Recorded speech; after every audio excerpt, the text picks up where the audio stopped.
Welcome to Family History, Genealogy Made Easy. I'm your host, Lisa Louise Cooke. In today's episode, we are going to continue setting up your own family history blog step by step. Okay, well, let's head back to the new blog that we created in episode number 40. Now, I named my blog Blog Your Family History, and my website address is blogyourfamilyhistory.blogspot.com. Now, so far, I have the basic layout set up, and I added the vintage photograph of the three ladies sharing some written correspondence. Now, if you're not signed into your Google account right now, you'll notice that there's a link in the upper right-hand corner of your blog page that says Sign In. You'll need to click that and enter your username and password to get access to your blog dashboard. That's the area where you're going to be able to customize your blog and write your blog posts. When you sign in, you'll be taken to the dashboard area for your blog. Now, in my case, I have a couple of blogs, so they'll all be listed here in the dashboard. And to get back to your blog, just click the View Blog link for the blog that you want to view. You'll notice that when you get there, the link in the upper right-hand corner now says Sign Out, and that is how you know that you are signed in. So to get back to the dashboard where we can continue customizing the blog, just click the Customize link in the upper right-hand corner of the blog. And so far we have a couple of gadgets or sections of our blog. There's the title area at the top, the blog posts box, and in the case of the blog that I'm creating here, the gadgets run along the right-hand side of the blog page. I have About Me, the gadget with the photo that I added, a followers gadget showing other blogger readers, the blog archives gadget. This is where readers can access blog posts that are over a month old. And with this blog template I selected, I also have the option to add a blog gadget at the bottom of my blog page. So let's practice adding gadgets. We're going to add another gadget, and we'll do that by clicking the Add Gadget link in the top gadget box, and a window is going to pop up showing us our options. Now, I'd like to add a search box so that my readers can easily find articles with keywords they're interested in. So when we click the Add Gadget link, the list of various gadgets that we can use pops up, and we're just going to click the plus sign next to the search gadget, and a Configure search box window is going to pop up so I can fine-tune this gadget the way that I want it. So I'll keep the title as Search This Blog, since that's pretty straightforward. And I'm going to have it just search this blog, not other blogs that I have. So I'm going to keep that checkbox checked. And just click the Save button. And now I have a search box on my blog. Pretty cool. So as you can see, adding various gadgets to your blog is easy, and you can customize them to appear the way that you want. And remember, you can rearrange them on your dashboard by just clicking and dragging them into the position that you want them. Now, once you have the elements of your blog the way you like it, at least for now, and you can certainly make changes anytime you want, then it's time to start blogging. So hopefully you've decided what you want to blog about. Perhaps a specific line of your family, or maybe you're just going to sort of journal what you work on each day. No matter what tact that you take, there are a few things just to keep in mind. First, each time you write an article and publish it to your blog page, it's called a post. Post is sort of an interchangeable term with article, and posting is another word for publishing. Basically, you've made the article available on the web. So when you do post an article, you will want people, particularly other researchers, to be able to find it. And you'll have better success attracting readers who are researching the same families if you sort of put yourself in their shoes. Ask yourself, what are they going to be searching on? When someone goes to Google and starts looking for blogs about their family trees, they are going to use keywords to do that search. So while you may have some very creative ideas for blog post titles, if you don't include some of those important keywords, or at a minimum, the surnames, they may never find you. And of course, sprinkling keywords into your post will also increase its chances of being found. And when we talk about keywords, we're also talking about key phrases, such as family history or family tree. Other good keywords are genealogy, birth, death, research, location names. You get the idea. Just the kinds of things that you would search on if you were looking for people writing about your ancestors. Remember, too, that an ancestor's name is also a keyword phrase.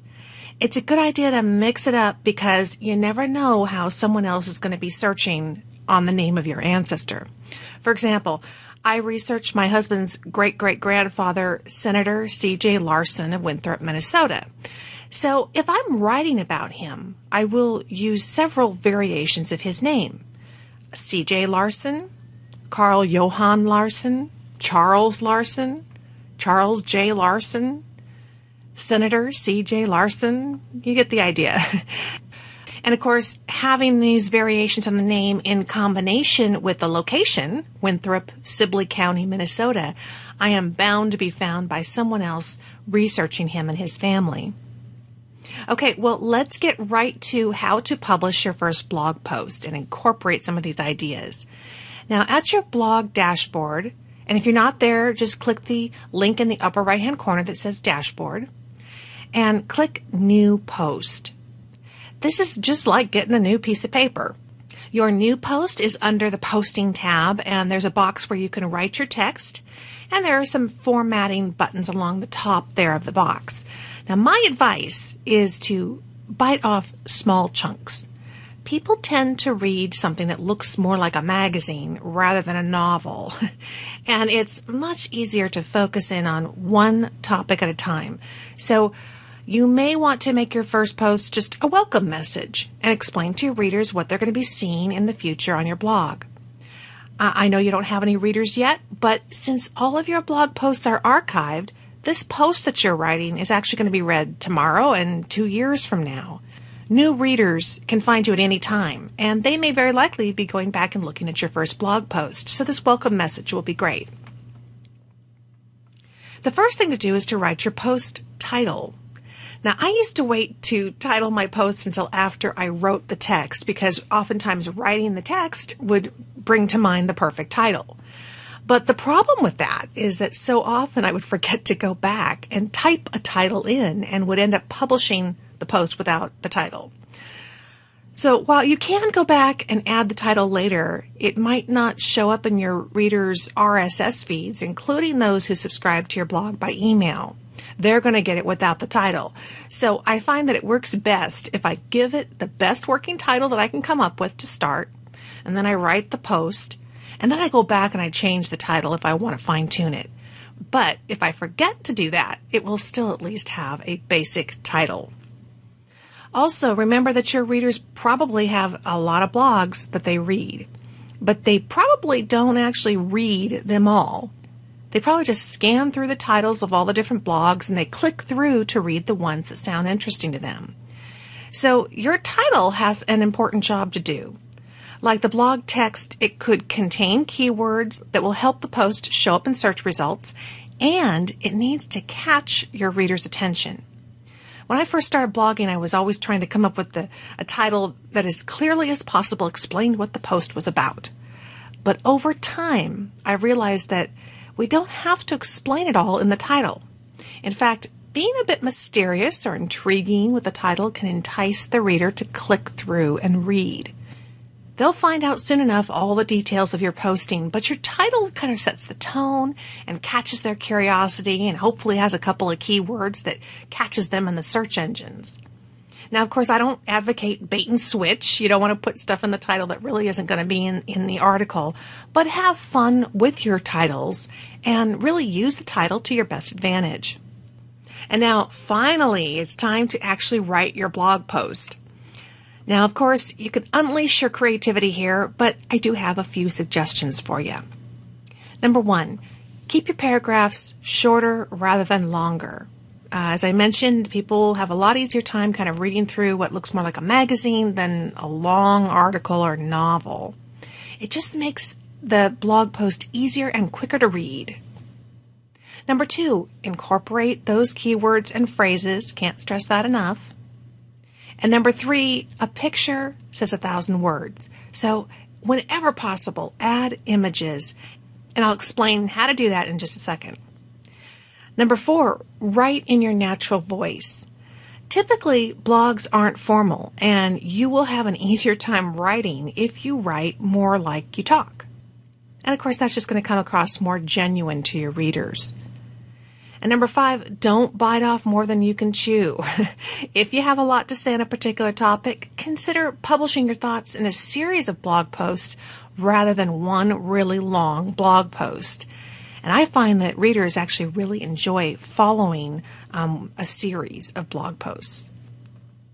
So once you've got your first post written up, it's time to do a bit of formatting.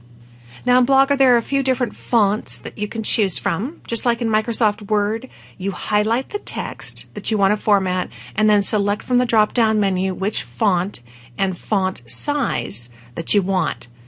The default font and size might be just fine, but it's nice to know that you have some flexibility with that. You can also bold and italicize text by highlighting the text and clicking either button. And like Word, you can also use Control-B on your computer keyboard for bold and Control-I for italicize. You can also put the text in a different color. Again, just highlight the text to be changed and click on the capital T button with the color boxes and just pick the color that you want to use. Now, that being said, a word about formatting. Remember when we discussed that it was a good idea to avoid blog template designs that had dark backgrounds with light type because they're really hard on the eyes and they're difficult to read? Well, overdoing text formatting is a lot the same. It can really be hard on the eyes. It's like the rule of thumb that says you don't type in capital letters because it looks like you're screaming at your readers. Well, overdoing the formatting with a ton of bold and italics and colors just ends up looking chaotic and nothing really ends up standing out. So keep that in mind that less is more and use your formatting sparingly so that really only the most important things just pop out to the reader. And just like in Word, you can select whether your text is left, right, or center justified or fully justified. And you can create numbered and bulleted lists simply by highlighting the text and clicking one of those buttons. And you can also use the block quote feature to set text apart as a quotation by indenting it from both sides. With all of these formatting features, you're probably going to want to see what it will look like to your readers as you're working on it. And that will be different to a certain extent than how it looks here in the post editor. So to see what it looks like when it's posted, just click the preview link in the upper right-hand corner of the text box. When you're in preview mode, that link's then going to say hide preview. And to go back to editing or what they call compose mode, just click that hide preview link and you'll be back in compose. Next is the spell check button, which is something that you'll want to use every time that you post. Thankfully, if you make a spelling error, you can fix it after it's posted, but it is so much easier to run the spell check before you do. And there are a couple of things that you might want to add to this post to kind of spice it up. The next button is the Add Image button, and it does just that. It adds your images and photos to your blog post. When you click the button, an Upload Images window pops up where you can browse your computer hard drive and locate the image that you want to add. Or if you have a website, you can type in the URL address for an image that you already have posted on your website, and it will use that image. Keep in mind that Blogger has an 8 megabyte image size limit, so you might have to reduce some of your photos and save them as a smaller file to be uploaded to Blogger. This is often the case when you've scanned old family photographs at really high resolutions because that creates quite large files and you're going to need to downsize those a little bit to include them on your blog. So once you've told Blogger which image to use, you can also choose how you want it to appear on the page, whether it's on the left, in the center, or on the right with the text around it, or you can just leave it as no formatting.